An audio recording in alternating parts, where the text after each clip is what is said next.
Well, as Mikey and I know, sharing the real-life stories of others can help people feel less like they are alone in whatever they are dealing with. And that is exactly the mission of the ReelAbilities Film Festival. It's to promote awareness and appreciation of those living with disabilities. This morning, Catherine Spitz-Cohen and Genevieve Clay-Smith are here to talk about Pittsburgh's ReelAbilities Festival, which is this week. Yay. Yeah, thank you for being here. And Catherine, tell us about this, because there's a lot of films, actually, and they all have a really important theme. Exactly. So first of all, people should know that a film festival is nothing more than a series of films with a little extra excitement. Because I've never been before, so thank you for telling me that. I've never been to one. And seriously, people don't know what really a film festival is. It's a series of films. Mostly you will never have the chance to see them before this or after. Sometimes they might come up on Netflix or something down the road, but mostly these are independent films from around the world. Many different countries are represented in all film festivals, or most film festivals, certainly all the film festivals that we present at Film Pittsburgh. And ReelAbilities films are award-winning films from all over the world, and we have short films, we have documentaries, we have narrative fiction films. So it's really, and then in addition, we have amazing guests like Genevieve Clay-Smith, who came all the way from Australia to be here. We are showing a retrospective of her work, short films, on opening night. And she will speak afterwards.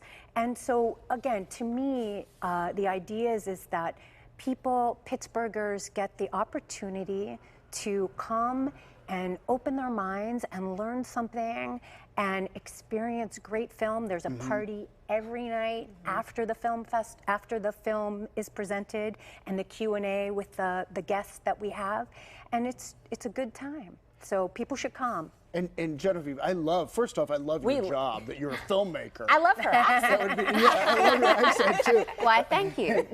Tell us about one of the films. So it's on opening night, Shakespeare in Tokyo, I believe it's called. What is it about?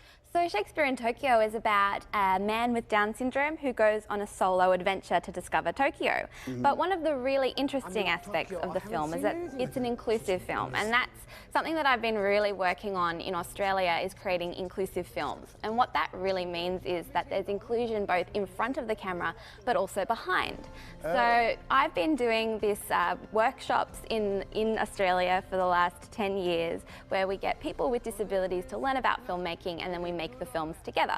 So Shakespeare in Tokyo, we made it in Japan, but we also held a workshop for about 6 people, local people with Down syndrome, while we were there, and they helped to make the film with us on set. That's so the whole process is inclusive, and that's something that we're really passionate about back home in Australia. Yeah, and you should be so proud of it too, because that's a wonderful accomplishment.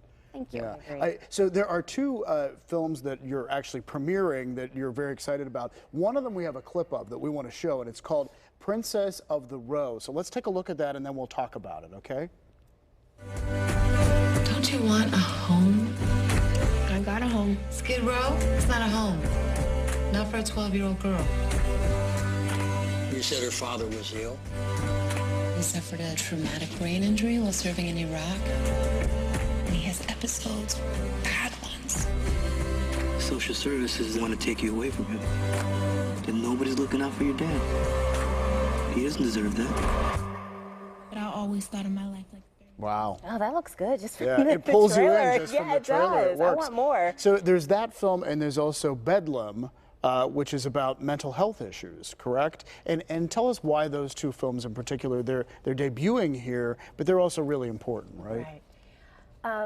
First and foremost, we would not be able to show these films without the help of the Staunton Farm Foundation, who is really spearheading issues of mental health, communication. We need to bring this issue out from the corner, the closet, and talk about issues of mental health. And both of these films do that. They're very different. One is a documentary, Bedlam. It's the history of mental health and the treatment of people with severe mental health diagnoses over the course of history up until today. And Princess of the Row is a fiction story, but it was made with such care, as you could see from the trailer. One of the filmmakers is coming, and he talked to me about the care with which they put into the making of the film to make sure that the father, who has a brain injury from his time in Iraq, that they were portraying his mental illness authentically. And I also want to say that in addition to the filmmaker, coming that night, Saturday night, to the screening is our own CNN hero, Jim Withers, who dressed as a homeless person. He's the father of street medicine. Right. And so the idea that Jim and the filmmaker are going to talk about this film, the homeless issue that we have, mental health issues, and treating homeless people with respect and dignity, because they're people just like we are. I agree. And what I love about this is that the fact that it's not just the movie, but there's a conversation after the movie, so it keeps the dialogue going. So thank you so much, Catherine. Yeah, thank you both for being here. It's really special that it's in Pittsburgh. The ReelAbilities Pittsburgh Film Festival, it starts tomorrow, September 4th, and it runs through the 11th. It's at the Southside Works Cinema. There are 22 screenings taking place over the next week. 11 of them will feature the story of someone living with a disability. And we have more details on this, more information at pittsburghtodaylive.com.